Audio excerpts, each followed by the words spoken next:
భయ్యా rose smell తో ఒక పర్ఫ్యూమ్ తయారు చేసి ఇస్తారా? నాకు సంపంగి పువ్వు అంటే చాలా ఇష్టం. ఆ వాసన తయారు చేసి ఇస్తారా మీరు? టొబాకో స్మెల్ తో ఏమన్నా పర్ఫ్యూమ్ తయారు చేయించాం. నాకు పెట్రోల్ స్మెల్ తో పర్ఫ్యూమ్ కావాలి, తయారు చేసి ఇస్తారా? హే నాకు ఆరెంజ్ అంటే చాలా ఇష్టం, దాంతో పర్ఫ్యూమ్ తయారు చేసి ఇస్తారా? ఇప్పుడు మీరు విన్నవన్నీ ఫేక్ అండి.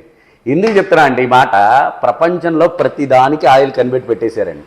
ఒక డవ్ కానీ, ఒక పెట్రోల్కి కానీ, ఒక టొబాకోకి కానీ, ఒక ఫ్లవర్స్కి కానీ, అన్నిటికీ ఆయిల్స్ ఉన్నాయి. నేను కాదు కదా, ప్రపంచంలో పర్ఫ్యూమ్లు అమ్మే వాళ్ళు ఎవ్వరూ ఆయిల్స్ తయారు చేయరండి. సో ఆల్రెడీ తయారు చేసేస్తున్న ఆయిల్స్తోనే మీకు పర్ఫ్యూమ్ ఇవ్వడం జరుగుతుంది. ఇలాంటి వీడియోస్ చాలా చూస్తున్నాను ఇంటర్నెట్లో. నాకు నవ్వు అనిపిస్తూ ఉంటుంది, ఏం చెప్పలేక. ఫేక్ వీడియోస్ అని తెలుసు, ఎందుకంటే వాళ్ళ ఫ్రెండ్సో వాళ్ళ కొలీగ్సో వాళ్ళే వచ్చి అడుగుతారు, ఆ విషయాలన్నీ తెలుసు. కానీ ఇలాంటి చీప్ ట్రిక్స్ చేయటం ఇష్టం లేక చేయట్లేదండి. కాబట్టి మీరు కూడా అవేక్ అయ్యి ఉండండి. పర్ఫ్యూమ్ తయారు చేయించుకునేటప్పుడు నేను ఇచ్చే బెస్ట్ సజెషన్ ఏంటంటే, అది మీ బాడీకి ఎంతవరకు పనికొస్తుందో మీకు ఐడియా ఉందా? అసలు ఆ స్మెల్ పీల్చొచ్చో లేదో ఐడియా ఉందా? ఒక్కొక్క పర్ఫ్యూమ్ తయారు చేయడానికి ఒక్కొక్క పర్ఫ్యూమిస్ట్ ఉంటారండి. దగ్గర వాళ్ళు చాలా అంటే చాలా కోర్సెస్ చేసి ఉంటారు. ఒక బాడీ మీద టెస్ట్ చేస్తారు, లేదా దాని స్మెల్ టెస్ట్ చేస్తారు, దాని ఆరాన్ని టెస్ట్ చేస్తారు. అవన్నీ టెస్ట్ చేసిన తర్వాత ఒక పర్ఫ్యూమ్ను మీ దగ్గరికి తీసుకొస్తారు.